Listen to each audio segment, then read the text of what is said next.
In the second spot on the card, everyone's looking forward to seeing what he's got coming back, is Tito Ortiz.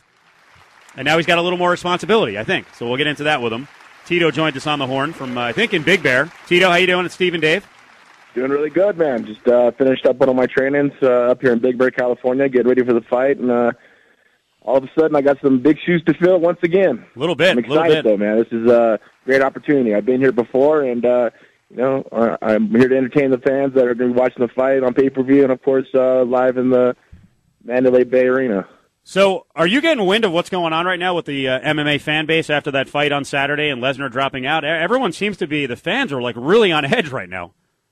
Yeah, I mean, it's just one of those things. I guess he's been sick for the last couple of weeks, and he didn't want to fight. It's kind of a bum for me because, I mean, that just makes the pay-per-view that much more bigger. But at the same time, I like challenges. Now I'm the main event. You know, I've been in here, been the main event many times before. I think probably about almost 12 times I've been a main event. So this is nowhere new for me. But at the same time, I love seeing Brock on the card. But I'm going to make sure it's interesting for the fans to watch. You know, Forrest Griffin, of course, being a former light heavyweight world champion, he brings the fight. He's not a person to run away from a fight and not looking to win by points. You know, we're both going in looking for a knockout or a submission. So, you know, it's one of those things that it's a comeback fight for me.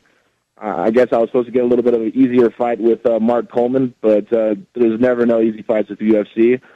I'm just excited to be on the main event and back to be competing again after a year-and-a-half layoff. So do you feel a little more pressure now that Lesnar's not on the card, because now it's more your responsibility not only to deliver a good main event, but also sell the pay-per-view? And I'm sure that you, I don't know what your deal is, but you must get some kind of pay-per-view cut. So, you know, it's not just enough that you're coming back from back surgery against a tough opponent.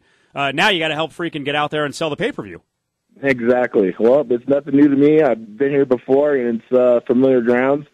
You know, I'm excited. I just want to compete again. You know, this is the first fight of my 6-fight contract with the UFC, and you know, I want to make sure that UFC is my home to end. And let's start with fight one against the former light heavyweight champion, Forrest Griffin.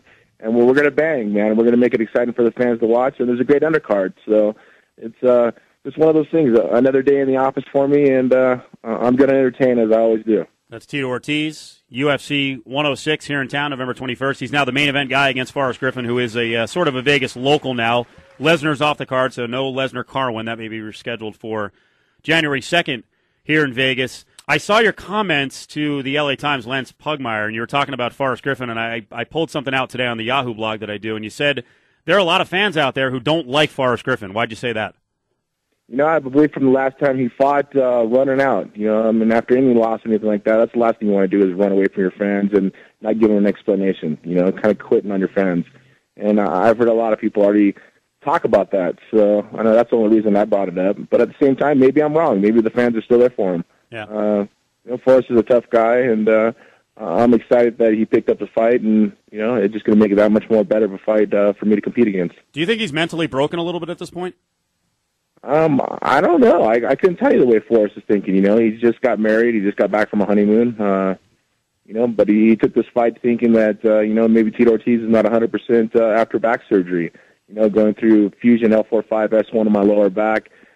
It's barely been a year. October 6th was the date to a year. Dr. William Smith out of Las Vegas actually did the surgery, did an awesome job. And his assistant Valley's been helping me out so much prior to that with physical therapy and everything. So now I'm just like, I'm back in the hot seat again. And, you know, if Forrest really brings the fight, it's just going to be that much more exciting for the fans to watch. And, you know, I'm going to try to bring my A game, and I know Forrest is going to bring his A game.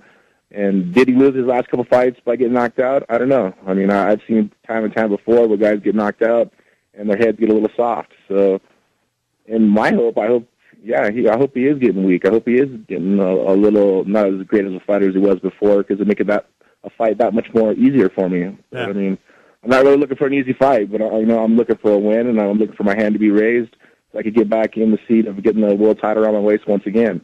You know what? I get the feeling that Forrest isn't going to enjoy the lead up to the fight either, because people are going to ask about the Silva thing. And the first interview I saw with him, he got really irked and kind of flipped out, and he's like, "Who cares? I'm not a role model. Stop asking me stupid questions like that." So you know, now that he's main event status, I think he's going to have some pressure too to try to push this thing, but he's not going to really want to deal with the whole Silva flap about running out of the cage.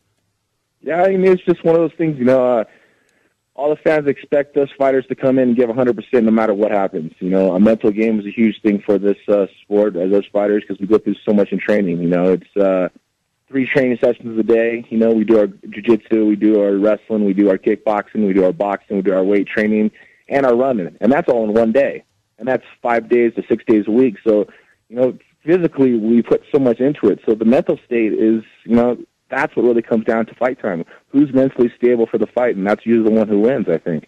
Tito Ortiz is with us. So now the main event, November 21st, UFC 106, here in Las Vegas at Mandalay Bay. You can get tickets.